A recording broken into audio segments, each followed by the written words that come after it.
नमस्कार विद्यार्थी मित्रांनो, स्वागत आहे तुमचं मराठी जी के या आपल्या यूट्यूब चॅनलवरती। तर पहा, आजच्या व्हिडिओमध्ये आपण DMER पदभरती 2025साठी सर्व पदांकरिता आज आपण काही महत्त्वपूर्ण प्रश्न पाहणार आहोत। हे प्रश्न पहा, तुम्हाला परीक्षेच्या दृष्टिकोनातून महत्त्वपूर्ण ठरणारे आहेत। तरी तुम्ही चॅनल जर नवीन असाल तर चॅनलला सबस्क्राईब करून ठेवा, कारण तुम्हाला अशीच महत्त्वपूर्ण व्हिडिओ नक्कीच बघावयास मिळतील। चला तर मग व्हिडिओला सुरुवात करूया। तर पहा, प्रश्न क्रमांक पहिला, खालीलपैकी कोणाला चॅम्पियन ऑफ द अर्थ 2024 या पुरस्काराने सन्मानित करण्यात आले आहे? तर या प्रश्नाचं उत्तर पहा, ऑप्शन क्रमांक 1 माधव गाडगीळ। तर पहा, माधव गाडगीळ यांना चॅम्पियन ऑफ द अर्थ 2024 या पुरस्काराने सन्मानित करण्यात आलेले आहे। प्रश्न क्रमांक दुसरा, समान नागरी कायदा लागू करणारे कोणते राज्य हे स्वातंत्र्य भारतातील पहिले राज्य ठरले आहे? तर या प्रश्नाचं उत्तर पहा, ऑप्शन क्रमांक 1 उत्तराखंड। तर पहा, समान नागरी कायदा लागू करणारे उत्तराखंड हे राज्य स्वातंत्र्य भारतातील पहिले राज्य ठरलेले आहे। प्रश्न क्रमांक तिसरा, खालीलपैकी कोणत्या ठिकाणावरून ऊर्जावीर योजना सुरू करण्यात आली? तर या प्रश्नाचं उत्तर पहा, ऑप्शन क्रमांक 3 विजयवाडा। तर पहा, विजयवाडा या ठिकाणावरून ऊर्जावीर योजना ही सुरू करण्यात आलेली आहे। प्रश्न क्रमांक चौथा, ब्राह्मो समाजाची स्थापना पुढीलपैकी कोणी केलेली आहे? तर ऑप्शन क्रमांक 1 राजाराम मोहन रॉय यांनी। तर पहा, राजाराम मोहन रॉय यांनी ब्राह्मो समाजाची स्थापना केलेली आहे। तर ब्राह्मो समाजाची स्थापना केव्हा झालेली आहे? तर ती 1828 मध्ये। कधी? 1828 या वर्षी ब्राह्मो समाजाची स्थापना ही राजाराम मोहन रॉय यांनी केलेली आहे। प्रश्न क्रमांक 5, पोंगल हा सण खालीलपैकी कोणत्या राज्यामध्ये साजरा केला जातो? तर ऑप्शन क्रमांक 3 तामिळनाडू। तर तामिळनाडू या राज्यामध्ये पोंगल हा सण साजरा केला जातो। प्रश्न क्रमांक 6, भारताचा एकमेव जागृत ज्वालामुखी खालीलपैकी कोठे आहे? तर ऑप्शन क्रमांक 2 अंदमान निकोबार बेट। तर पहा, भारताचा एकमेव जागृत ज्वालामुखी हा अंदमान आणि निकोबार या बेटावर आहे। प्रश्न क्रमांक 7, जिना हाऊस या नावाने ओळखली जाणारी वस्तू पुढीलपैकी कोठे आहे? तर ऑप्शन क्रमांक 4 मुंबई। तर पहा, जिना हाऊस या नावाने ओळखली जाणारी वस्तू ही मुंबई या शहरामध्ये आहे। प्रश्न क्रमांक 8, राष्ट्रीय मानवी हक्क आयोगाचे अध्यक्ष पुढीलपैकी कोण असतात? तर ऑप्शन क्रमांक 2 माजी सरन्यायाधीश। तर पहा, राष्ट्रीय मानवी हक्क आयोगाचे अध्यक्ष हे माजी सरन्यायाधीश असतात। प्रश्न क्रमांक 9, पंडित हरिप्रसाद चौरासिया खालीलपैकी कोणते वाद्य वाजवण्यासाठी प्रसिद्ध आहेत? तर या प्रश्नाचं उत्तर पहा, ऑप्शन क्रमांक 3 बासरी। तर पहा, पंडित हरिप्रसाद चौरासिया हे बासरी हे वाद्य वाजवण्यासाठी प्रसिद्ध आहेत। प्रश्न क्रमांक 10, एक लहरी औष्णिक वीज केंद्र खालीलपैकी कोणत्या जिल्ह्यामध्ये आहे? तर ऑप्शन क्रमांक 4 नाशिक। तर एक लहरी औष्णिक वीज केंद्र हे नाशिक या जिल्ह्यामध्ये आहे। प्रश्न क्रमांक 11, त्र्यंबकेश्वर हे खालीलपैकी कोणत्या नदीचे उगमस्थान आहे? तर ऑप्शन क्रमांक 2 गोदावरी।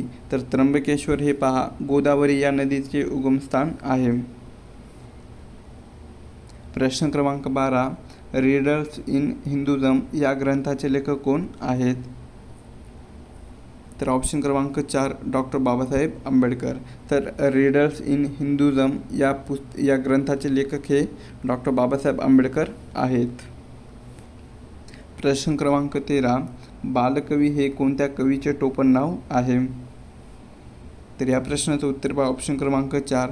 तर पहा, बालकवी हे त्र्यंबक बापूजी ठोंबरे कोण आहेत?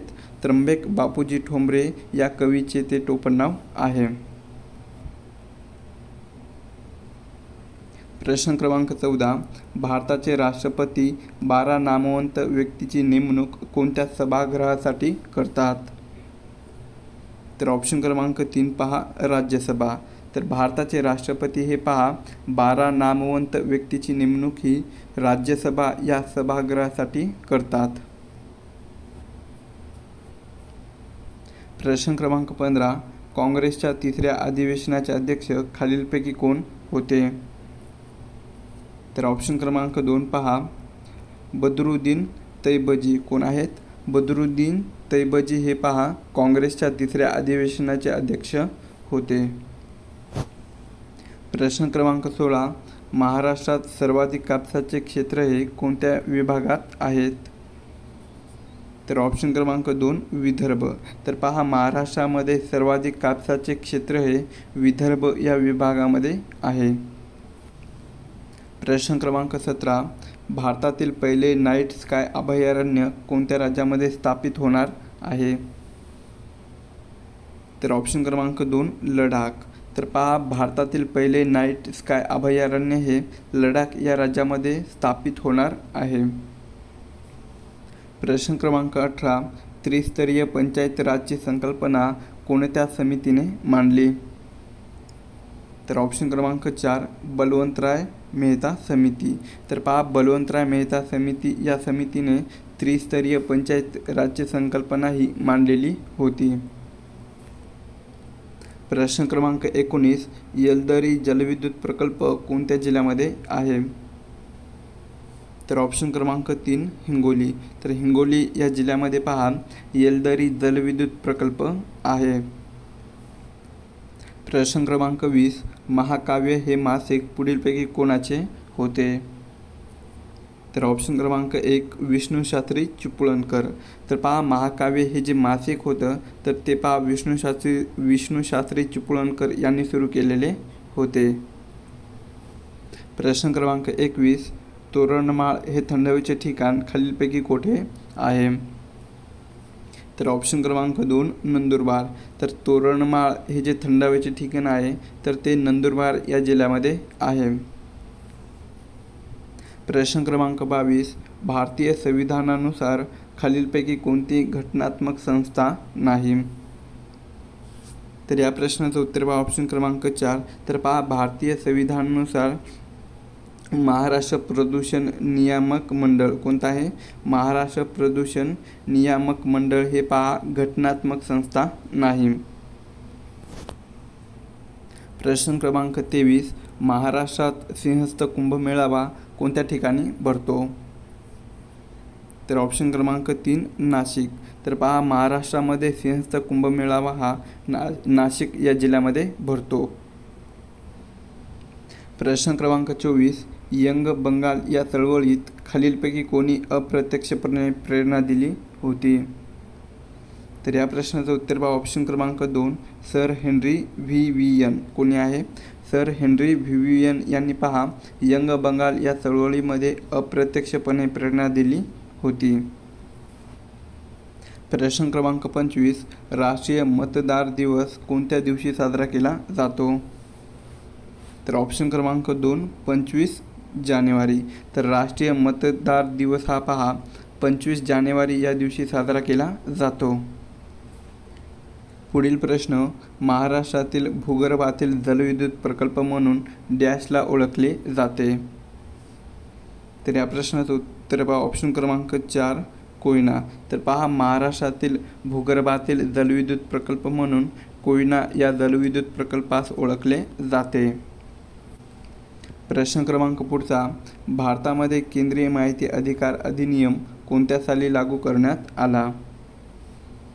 तर ऑप्शन क्रमांक 2 2005. तर पहा भारतामध्ये केंद्रीय माहिती अधिकार अधिनियम 2005 या वर्षी लागू करण्यात आलेला होता.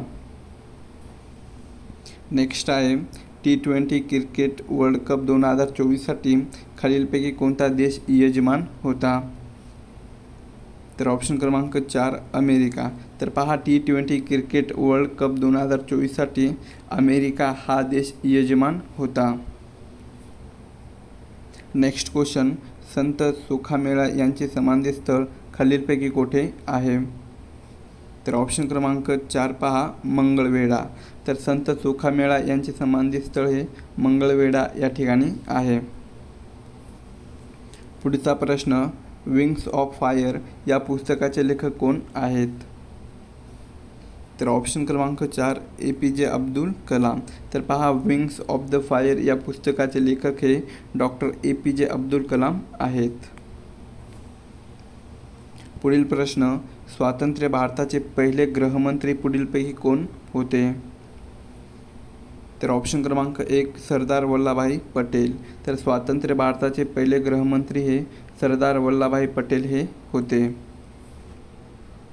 नेक्स्ट क्वेश्चन आहे, लोकसभेच्या सभापतींना राजीनामा द्यावयाचा झाल्यास त्यांनी तो कोणाकडे सादर करणे गरजेचे आहे? तर या प्रश्नाचं उत्तर पहा, ऑप्शन क्रमांक 4 लोकसभा उपसभापती. तर पहा, जो लोकसभेचा सभापती असतो तर त्यांना कोणत्या कारणावरून राजीनामा द्यावयाचा झाल्यास त्यांनी पाहतो लोकसभा उपसभापती कोणाकडे, लोकसभा उपसभापती यांच्याकडे सादर करणे गरजेचे आहे. प्रश्न क्रमांक पुढचा आहे, अभिनव बिंद्रा हा खेळाडू कोणत्या खेळाशी संबंधित आहे? तर ऑप्शन क्रमांक 2 नेमबाजी. तर पहा, अभिनव बिंद्रा हा जो खेळाडू आहे तर तो पहा नेमबाजी या खेळाशी तो संबंधित आहे. पुढील प्रश्न आहे, ॲनी बेझंट व डॅश यांनी होम रूल चळवळ सुरू केली? तर ऑप्शन क्रमांक 2 लोकमान्य टिळक. तर पहा, ॲनी बेझंट आणि लोकमान्य टिळक यांनी होम रूल चळवळ सुरू केलेली होती. पुढील प्रश्न, पोलिओची लस कोणत्या शास्त्रज्ञाने शोधून काढली आहे? तर ऑप्शन क्रमांक 2 साल्क. तर पोलिओची लस ही पहा साल्क या शास्त्रज्ञाने शोधून काढलेली आहे.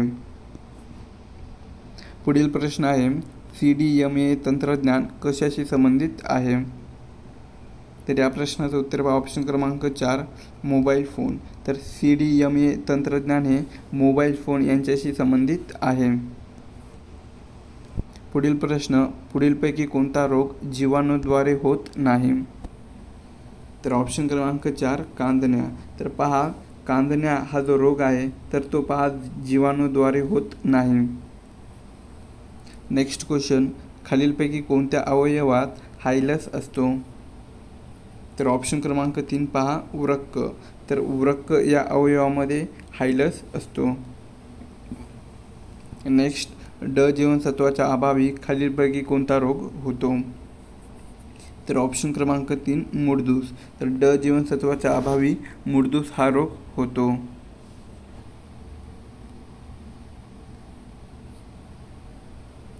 नेक्स्ट क्वेश्चन, लिंबाच्या रसामध्ये कोणते ॲसिड असते?